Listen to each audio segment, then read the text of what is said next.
ایران امریکہ معاہدے کی شقوں پر دستخط تو ہو گئے، لیکن اس معاہدے کو ناکام بنانے میں اسرائیلی جاسوسوں نے کوئی کسر نہیں چھوڑی۔ اسرائیلی جاسوسوں نے مکمل طور پر اس معاہدے کی ریکی کی اور اس کی تفصیلات حاصل کرنے کی کوشش کی، لیکن ان اسرائیلی جاسوسوں کو چکمہ دینے کے لیے ثالثوں نے کئی جعلی خبریں ان تک پہنچائی۔ اسرائیلی جاسوسوں کو کیسے چکمہ دیا گیا، اس بارے میں اظہر علی خان سے بات کرتے ہیں۔ اظہر بھائی، اسرائیلی جاسوس اور ایجنٹ پوری طرح ایکٹیو تھے کہ کسی طرح یہ معاہدہ ناکام ہو جائے، اس کی شقیں ان کے سامنے آ جائیں، اس پر دستخط نہ ہو سکے، لیکن ثالثوں نے جو ہے نا بڑی خوبصورتی سے ان کو چکمہ دیا، کئی جعلی خبریں بھی ان تک پہنچائی، اور کس طرح اور کیا کیا اقدامات کیے ثالثوں نے کہ اس معاہدے کی بھنک جو ہے نا اسرائیلی جاسوسوں کو نہ پہنچ پائے۔ عدیل بھائی، یہ جو معاہدہ ہوا ہے نا، یہ اصل میں نتن یاہو کی موت ہے، سیاسی بھی موت ہے، اور اس کے علاوہ اس کی پوری دنیا بھر میں جو ساکھ ہے وہ بالکل اب ختم ہو گئی ہے۔ اب وہ پھنس چکا ہے، اپنے کیسز کے اندر پھنسا ہوا ہے، اور اسی لیے وہ چاہتا تھا کہ یہ معاہدہ کسی طرح نہ ہو، اور اسی لیے شاید سب سے پہلا چکمہ اس کو یہ دیا گیا کہ اس کو جمعے کا بتایا گیا، اور بتایا گیا کہ جمعے کو سائن ہونے جا رہے ہیں، لیکن اس سے پہلے ہی ڈیجیٹل سائن کر کے ڈیجیٹلی اس کو سائن کر دیا گیا، اور دنیا کے سامنے ایک دن پہلے ہی ساری خبر آ گئی کہ ارے یار یہ اچانک کیا ہو گیا۔ بالکل، یہ اچانک آج صبح خبر آئی سامنے کہ جناب وہ اس پہ سائن ہو گئے، ٹرمپ نے سائن کر دیے، مسعود پزشکیان نے سائن کر دیے، اس کے بعد وزیر اعظم شہباز شریف نے سائن کر دیے، تو واقعی یہ ایک چکمہ ہی تھا ان کے لیے۔ جی، یہ سب سے پہلا چکمہ تھا جو دیا گیا، کہ دن کچھ اور بتایا گیا اور اس سے پہلے ہی یہ سارا کام کر لیا گیا۔ اب جب یہ اس کی شقیں طے ہو رہی تھیں تو وہ بہت ہی نازک مرحلہ تھا، اور اس کو بچانا بہت ضروری تھا، کیونکہ جو بات بھی کی جا رہی تھی ابھی وہ ڈاکیومنٹ نہیں ہوئی تھی، لکھی نہیں گئی تھی، اور یہ کسی وقت بھی اگر کسی کے کان میں پڑ جاتی تو وہ اس کے اوپر کام کر کے اس کو ناکام بنا دیتا۔ اسی لیے اسرائیل سے اس بات کو چھپانے کے لیے، نتن یاہو سے، موساد سے چھپانے کے لیے مذاکرات جو لوگ کر رہے تھے انہوں نے بھی، اور ثالثوں نے بھی بہت ہی زبردست ٹیکنیکس اپنائی۔ انہوں نے سب سے پہلے کیا یہ کہ جہازوں پہ ان مذاکرات کو کا انعقاد کیا، یعنی ہاں، یعنی ملٹری جہاز تھے ان میں؟ جی، یعنی فضا میں بھی، اور شاید کسی شپ پہ بھی یہ ہو سکتا ہے، تو یعنی پانیوں میں اور فضاؤں میں کیا گیا، زمین پہ اس معاملے کو دیکھا ہی نہیں گیا، اور بہت ہی معمولی قسم کی جو 2-4 میٹنگز تھیں شروع کی، انیشیل میٹنگز تھیں، وہ آذربائیجان میں، قطر میں اور 1-2 جگہوں پہ کہا جا رہا ہے کہ ان ممالک کے اندر کی گئیں، اور اس کے بعد یہ سارا معاملہ یا تو طیارے میں بیٹھ کے فضا میں کیا گیا، جی بالکل فضاؤں میں کیا گیا، یا پھر وہ پانیوں میں جہازوں کے اندر بیٹھ کے خفیہ جو میٹنگ رومز ہوتے ہیں، بورڈ رومز ہوتے ہیں، اس کے اندر کیا گیا۔ یعنی اس کا مقصد یہ تھا کہ جو زمین پر یا کسی ملک میں خفیہ میٹنگ رومز ہیں، وہاں پر کوئی ایسے مائکس لگائے جا سکتے ہیں، یا کوئی ایسے کیمراز لگائے جا سکتے ہیں، یا وہاں پر آنے جانے کی ویڈیوز، جس طرح کیمروں کو ہیک کر کے پہلے اسرائیل نے ایران کی حاصل کی، تو اس طرح یہ بھی چیزیں حاصل کی جا سکتی تھی، اسی لیے شاید انہیں زمین سے نکال کے فضاؤں میں یا پانیوں میں لے کے جایا گیا۔ بالکل ایسے ہی ہے، اصل میں سب سے پہلے یہ دیکھا گیا، امریکہ چونکہ کام کر رہا ہے نا اسرائیل کے ساتھ، اور مختلف چیزوں کے اوپر اس نے ساتھ کام کیا ایران کے خلاف، تو اس نے دیکھ لیا کہ اسرائیل کس طرح سے کام کرتا ہے، وہ اپنے جاسوس پہلے سے وہاں پہ اس نے بھیجے ہوئے ہوتے ہیں، اور وہ کسی طرح ملازم بن کے کام کر رہے ہوتے ہیں، کسی سروس مین۔ جی بالکل، یہ ساری چیزیں انہوں نے ایران میں بھی کی، انہوں نے قطر میں بھی کی، جب قطر میں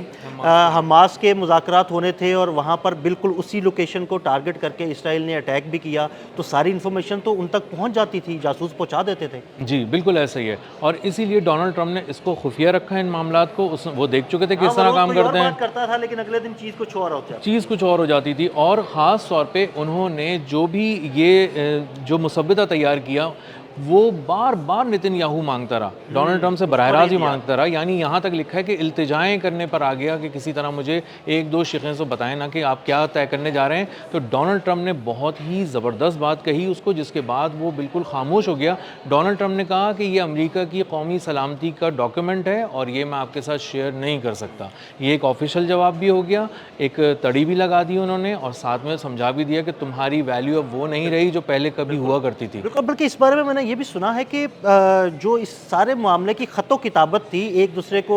سے کمیونیکیشن جو کرنا تھی، وہ کسی بھی فون، سیل فون یا کسی بھی لینڈ لائن نمبر سے نہیں کی گئی، بلکہ ہاتھ سے لکھے ہوئے خطوط سے جو ہے نا وہ ساری خط و کتابت کی گئی، تاکہ کوئی بھی چیز ہیک نہ کی جا سکے اور کوئی بھی انفارمیشن اسرائیلی جاسوسوں تک نہ پہنچ سکے۔ جی بالکل، جو بھی چاہتے تھے نا ایران کے لوگ کہ وہ معاہدے میں فلاں چیز شامل کر دیں یا اس کو نکلوا دیں، وہ ہاتھ سے لکھتے تھے، ایک خط لکھتے تھے، وہ ثالثوں تک پہنچاتے تھے، ثالث وہ لے کے اپنے ہاتھ سے ان پرسن جاتے تھے اور خود ان کے ہاتھ میں تھماتے تھے، وہ اس کو پڑھتے تھے وہیں پہ، اور اس کے بعد جو جواب ہوتا تھا وہ لکھ کر انہی کو دیتے تھے، پھر یہ لے کر آتے تھے، اور یہ وہی طریقہ ہے جو آیت اللہ مجتبیٰ خامنائی اس وقت جہاں ہیں بالکل بالکل، وہاں سے جو کمیونیکیشن وہ اپنے لوگوں کے ساتھ کر رہے ہیں، یا جو اپنی قیادت کے ساتھ کر رہے ہیں، جس میں مسعود پزشکیان ہے یا باقر کالف واف ہے، ان کے ساتھ ساری کمیونیکیشن جو ہے نا وہ ہینڈ ریٹن ہو رہی ہے. کوئی بھی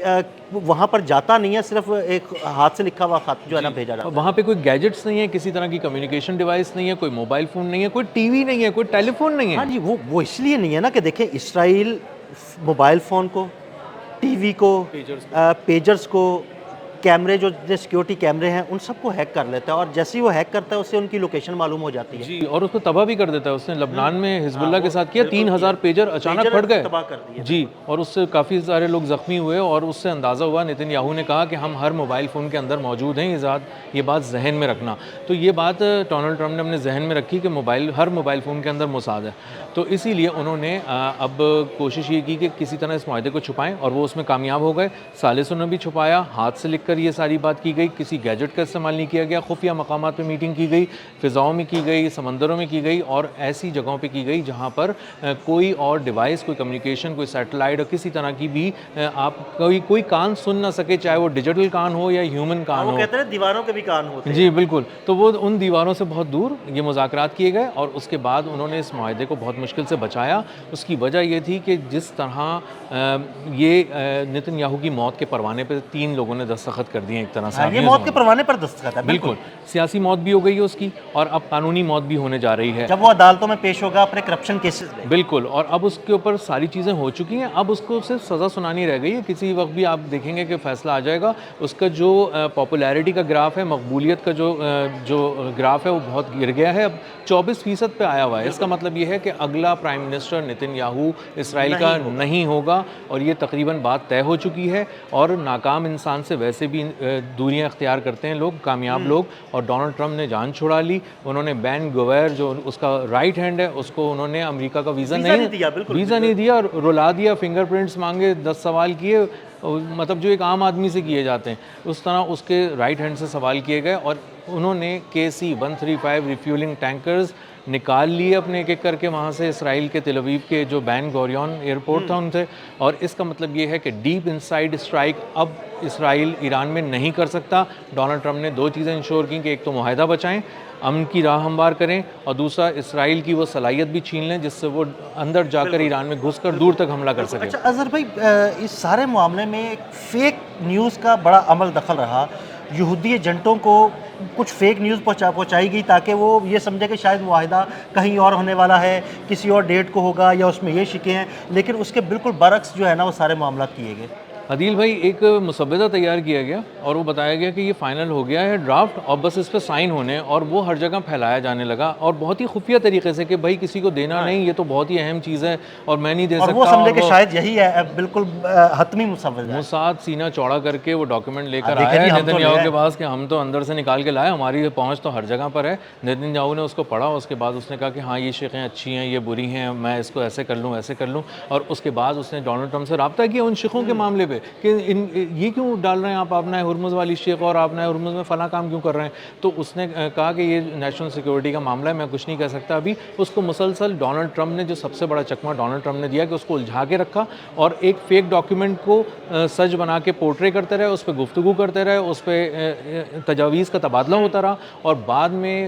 نتن یاہو کو پتہ چلا کہ وہ تو سب کچھ فیک تھا، سارا کچھ الٹ گیا. ہاں. اور فیک نیوز کے معاملے میں ڈونلڈ ٹرمپ جو ہیں وہ آپ نے پہلے بھی دیکھا ہے کہ وہ فیک نیوز کے معاملے میں وہ کہتا کچھ اور ہے، کرتا کچھ اور، کرتے کچھ اور ہے. اور یہی انہوں نے کر کے دکھایا، اور انہوں نے دکھایا سجے والا بات اور وہ کھبے والا معاملہ. بالکل بالکل، کہتے ہیں کہ سجی بکھا کے کھبی ماری. بہت شکریہ اظہر بھائی. بالکل اظہر بھائی نے بڑی تفصیل کے ساتھ اس سارے معاملے پر روشنی ڈالی، اور یہ بھی بتایا کہ کیسے اس مسودے کو خفیہ رکھا گیا. عدیل احمد اور اظہر علی خان کو اجازت دیجیے گا. اللہ حافظ.